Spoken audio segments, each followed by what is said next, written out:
Welcome back to the program, Daniel. Now, as we heard there, a slight rise to unemployment across the Eurozone, and we know governments across the region have been pumping billions of dollars, effectively subsidising workers' wages, even though many of them aren't working at all.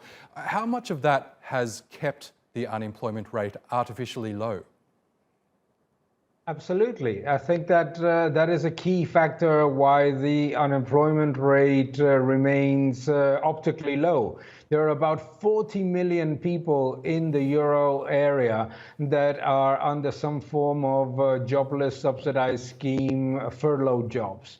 This would elevate the unemployment rate from the official 7.9% to close to 20. So one of the things that we find is that the figures that we have seen today show a modest official unemployment rate. Okay, can I ask you a second question, Daniel?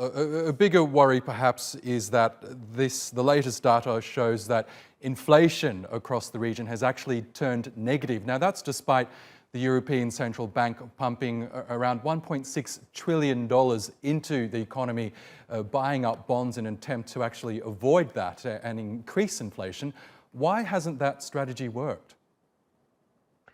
Certainly because injecting trillions of liquidity into the economy when the problem is not of liquidity. It was never a problem of liquidity. Excess liquidity at the ECB was already at 1.8 trillion euros when the pandemic started. So the problem is that they're trying to solve a problem with a solution that it does not solve the situation of so many small businesses that are collapsing due to lack of sales and weakness of the especially on the working capital side, with the rise of zombie companies is enormous. Okay, so in your opinion, what do governments and the ECB need to do now in order to prop up the economy, boost inflation, and really tackle unemployment? Well, the first thing that they need to do is abandon these monster demand-side policies.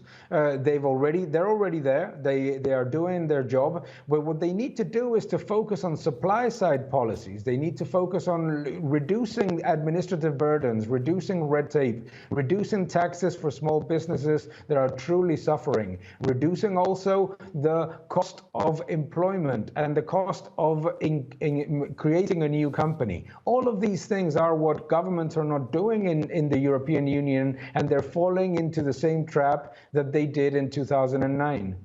Okay, Daniel Lacalle from Tresses in Madrid, thank you so much again for joining us on the program.